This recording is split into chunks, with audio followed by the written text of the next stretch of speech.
Hello and welcome to The Economic Gamer. I'm your host, Mr. Wei. Today I'm going to be answering the question, what does it take to max out a new Clash of Clans account? And this is based on the new June 16th, 2026 update. Before I begin, I want to give a shout out to these three websites that have been very helpful to me in compiling this video. Fandom, Pixel Crush, and Clash Ninja. You can find all kinds of great information there about this game and a lot of other games on Fandom and Pixel Crush in particular. Okay, let's jump right in. So here's everything that you're going to need in order to reach a fully maxed out account in Clash of Clans. The numbers are quite large, as you can see, but they're going to get divided significantly. So let's do an analysis of how this actually breaks down to how long or how much money it would actually cost you in order to max out your account. I want to call your attention in particular to the ore amounts, which just today they released the new Hero's Journey component of the game. And let's look into why those numbers are reduced. So on the Hero's Journey, there are lots of different chests available that you can open, and I have calculated the approximate value. There's a little bit of randomness to it, but the approximate value that you're going to get using the following assumptions.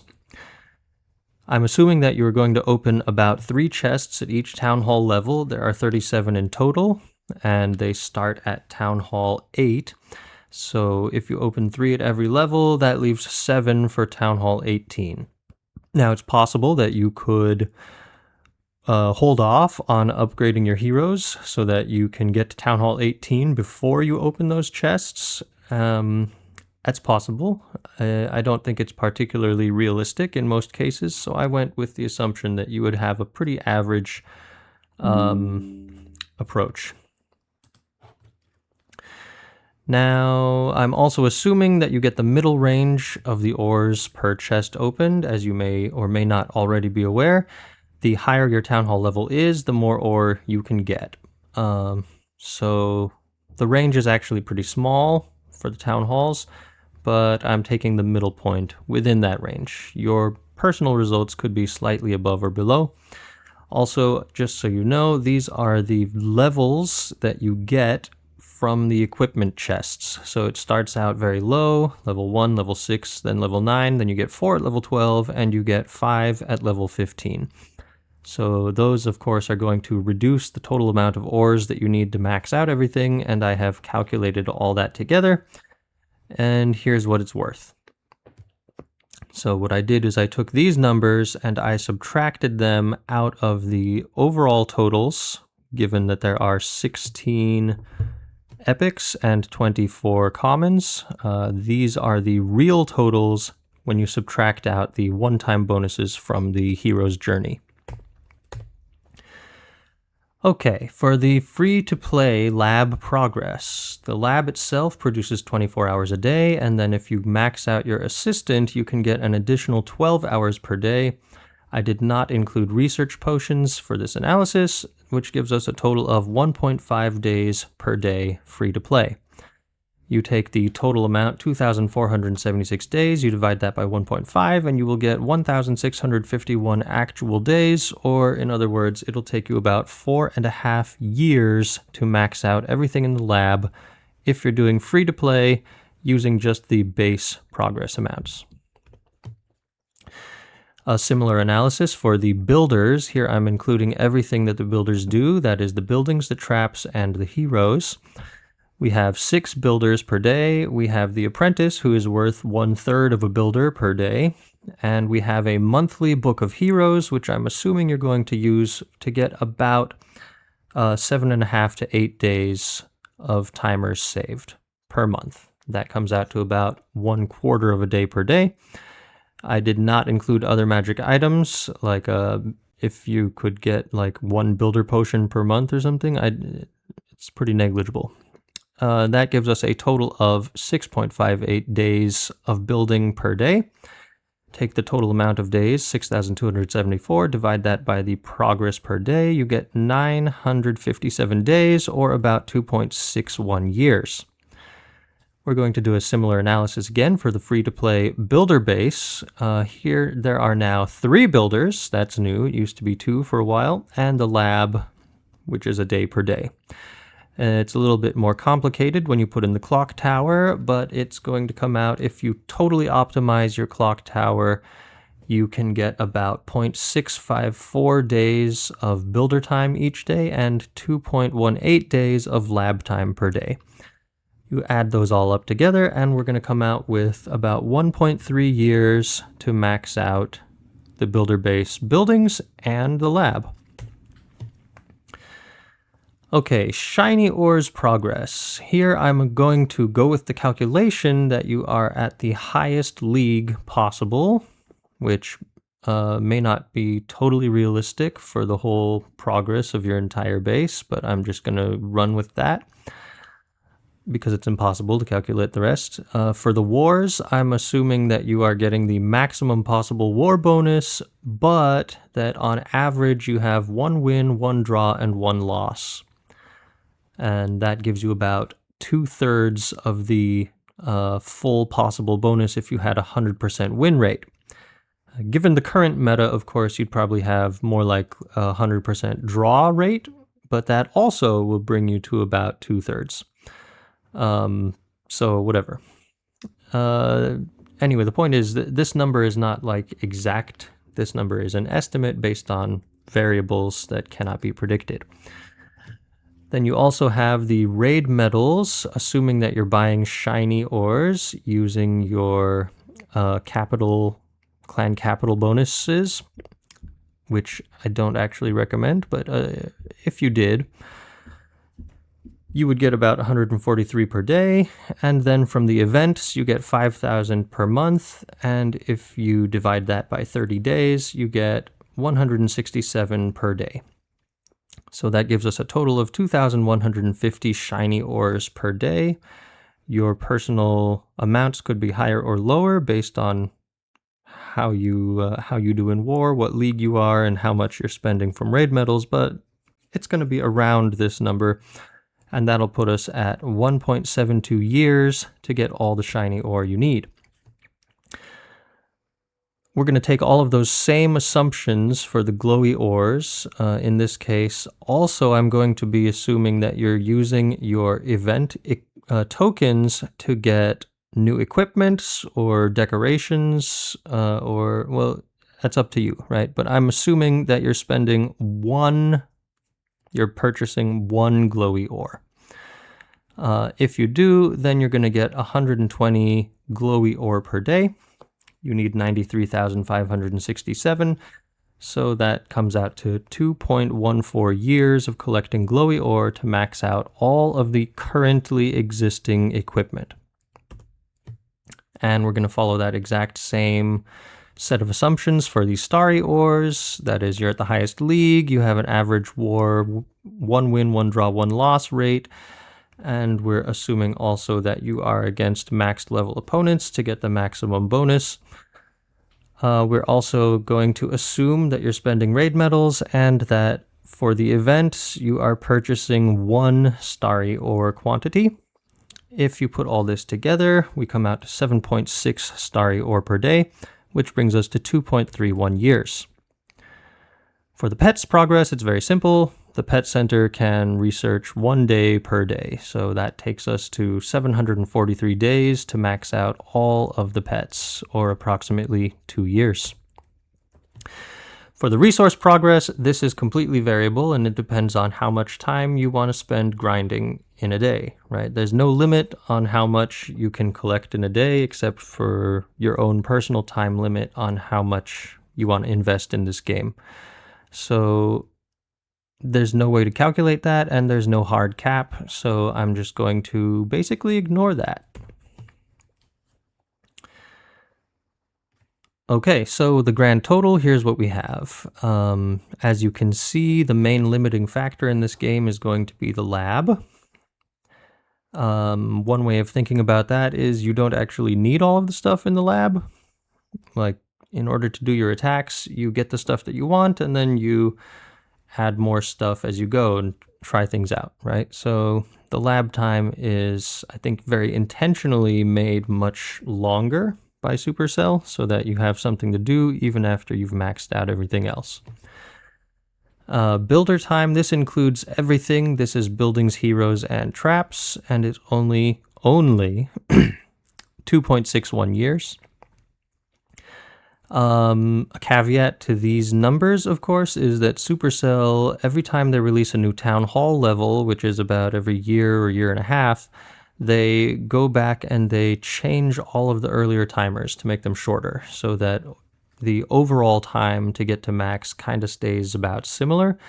But that will change the calculations, right? If you start trying to max your base today, it will take you 2.61 years, except Supercell is going to adjust the timers in the meanwhile. So this is just to be taken as an estimate, not an exact number.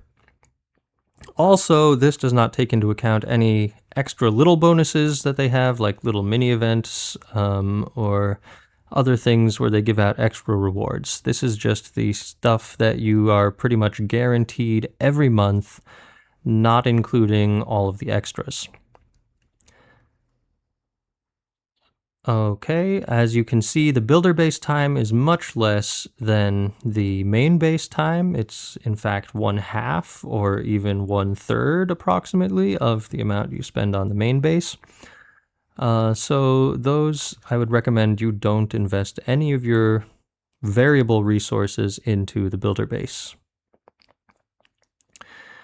Shiny, glowy, and starry ores. You can see starry ore is the one that's going to end up limiting you if you go purely free to play.